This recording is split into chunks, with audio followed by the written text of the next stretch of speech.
नमस्कार दोस्तों, स्वागत है आपका मेरे यूट्यूब चैनल पर। दोस्तों, ग्रेड सी की डिक्टेशन लिखने के लिए तैयार हो जाइए। ये राष्ट्रपति जी की स्पीच है। इससे पहले आप लोगों से रिक्वेस्ट है कि हमारे चैनल पर अगर आप लोग नए हैं तो चैनल को सब्सक्राइब कर लीजिए और अपने दोस्तों को ज़्यादा से ज़्यादा शेयर करिए। डिक्टेशन लिखने के लिए तैयार हो जाइए। डिक्टेशन शुरू करेंगे 5 सेकंड बाद।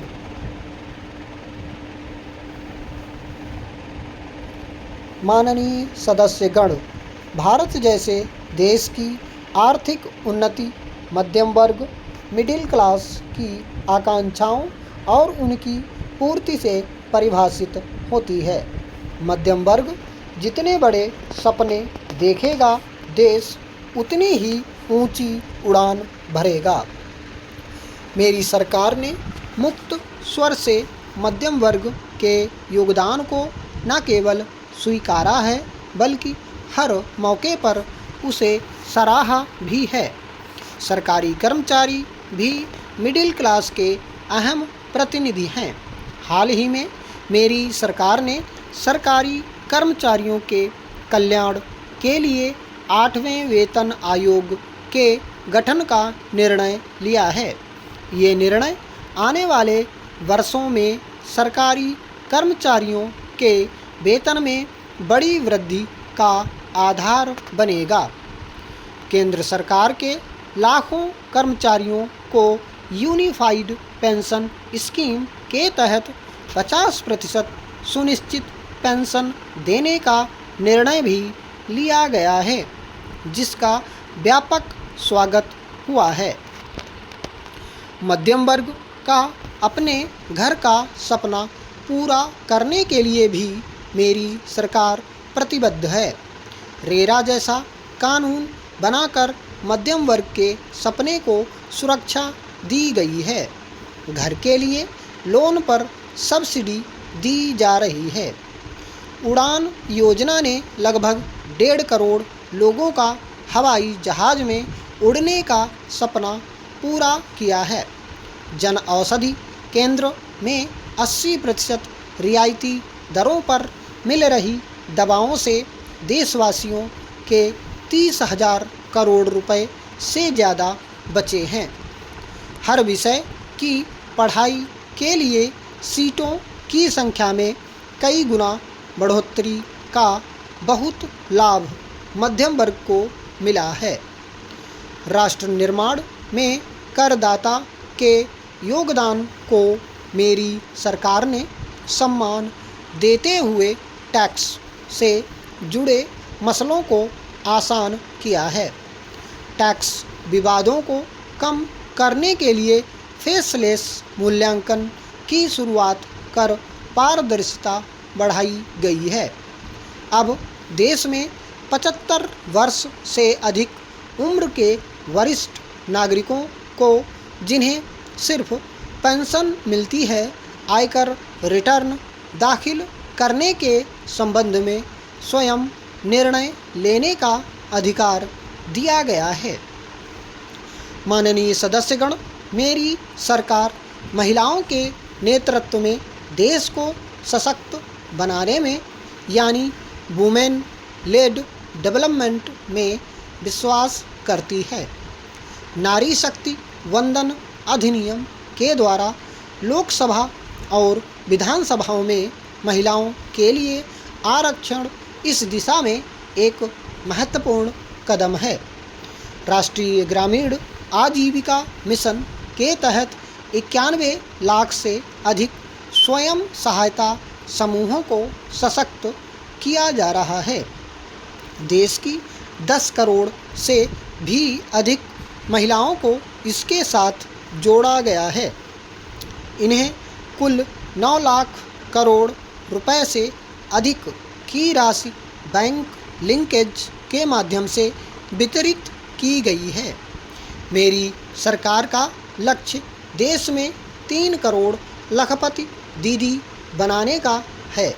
आज 1 करोड़ 15 लाख से भी अधिक लखपति दीदी एक गरिमामय जीवन जी रही हैं। इनमें से लगभग 50 लाख लखपति दीदी बीते 6 महीने में बनी हैं। ये महिलाएं एक उद्यमी के रूप में अपने परिवार की आय में योगदान दे रही हैं। इंश्योरेंस फॉर ऑल की भावना के साथ कुछ महीने पूर्व ही बीमा सखी अभियान भी शुरू किया गया है। हमारी बैंकिंग और डिजी पेमेंट सखियां दूर दराज के इलाकों में लोगों को वित्तीय व्यवस्था से जोड़ने में महत्वपूर्ण भूमिका निभा रही हैं।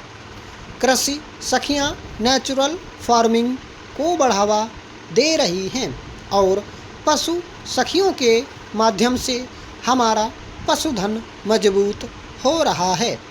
ड्रोन दीदी योजना महिलाओं के आर्थिक और तकनीकी सशक्तिकरण का माध्यम बनी है। यह इस संसद के लिए गौरव का विषय है कि बड़ी संख्या में भारत की बेटियां लड़ाकू विमान उड़ा रही हैं, पुलिस में भर्ती हो रही हैं और कॉरपोरेट कंपनियों का नेतृत्व भी कर रही हैं। मेरी सरकार के निर्णय के बाद बालिकाओं की भर्ती राष्ट्रीय मिलिट्री स्कूलों में प्रारंभ हो गई है। नेशनल डिफेंस एकेडमी में भी महिला कैडेट्स की भर्ती शुरू हो गई है। हमारी बेटियां आज ओलंपिक में मेडल लाकर देश को भी गौरवान्वित कर रही हैं। मैं भारत की संसद के माध्यम से देश की नारी शक्ति को विशेष बधाई देती हूँ। माननीय सदस्यगण, पिछले एक दशक में देश के हर बड़े प्रयास का दायित्व आगे बढ़कर भारत के युवाओं ने उठाया है। आज हमारा युवा स्टार्टअप्स, स्पोर्ट्स से लेकर स्पेस तक हर फील्ड में देश का नाम रोशन कर रहा है। माई भारत पोर्टल के जरिए लाखों युवा राष्ट्र निर्माण के कार्यों से जुड़ रहे हैं। पिछले एक दशक में मेक इन इंडिया, आत्मनिर्भर Bharat, startup India, stand up India और डिजिटल इंडिया जैसी पहल ने युवाओं को रोजगार के अनेक अवसर प्रदान किए हैं। पिछले 2 वर्षों में सरकार ने रिकॉर्ड संख्या में 10 लाख स्थायी सरकारी नौकरियां प्रदान की हैं।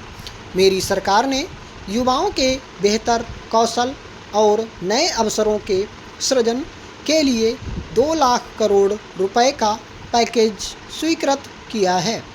1 करोड़ युवाओं के लिए इंटर्नशिप की व्यवस्था से युवाओं को ग्राउंड पर काम करने का अनुभव प्राप्त होगा। आज देश में 1.5 लाख से अधिक स्टार्टअप हैं जो इनोवेशन के स्तंभ के रूप में उभर रहे हैं।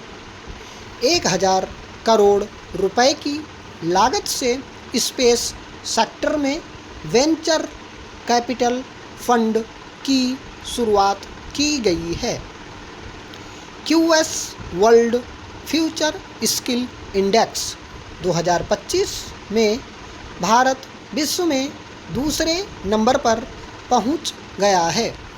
यानी फ्यूचर ऑफ वर्क श्रेणी में AI और डिजिटल तकनीक अपनाने में भारत दुनिया को रास्ता दिखा रहा है।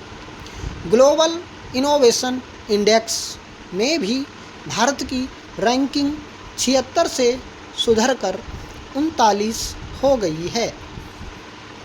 माननीय सदस्यगण, मेरी सरकार राष्ट्रीय शिक्षा नीति के माध्यम से विद्यार्थियों के लिए आधुनिक शिक्षा व्यवस्था तैयार कर रही है। कोई भी शिक्षा से वंचित ना रहे, इसीलिए मातृभाषा में शिक्षा के अवसर दिए जा रहे हैं। विभिन्न भर्ती परीक्षाएं 13 भारतीय भाषाओं में आयोजित कर भाषा संबंधी बाधाओं को भी दूर किया गया है। बच्चों में इनोवेशन को बढ़ावा देने के लिए 10,000 से अधिक स्कूलों में अटल टिंकरिंग लैब्स खोली गई हैं। पिछले एक दशक में उच्च शिक्षण संस्थाओं की संख्या बढ़ी है। इनकी गुणवत्ता में भी व्यापक सुधार हुआ है। नालंदा विश्वविद्यालय के नए कैंपस का शुभारंभ कर शिक्षा में भारत का पुराना गौरव वापस लाया गया है। वह दिन भी दूर नहीं जब भारत में निर्मित गगनयान में एक भारतीय नागरिक अंतरिक्ष में जाएगा। कुछ दिन पहले स्पेस डॉकिंग में सफलता ने भारत के अपने स्पेस स्टेशन का मार्ग और आसान कर दिया है। कुछ ही दिन पहले इसरो ने अपना 100वां लॉन्च करते हुए सैटेलाइट को सफलतापूर्वक स्थापित किया है। मैं इस उपलब्धि के लिए भी इसरो को और सभी देशवासियों को बधाई देती हूँ।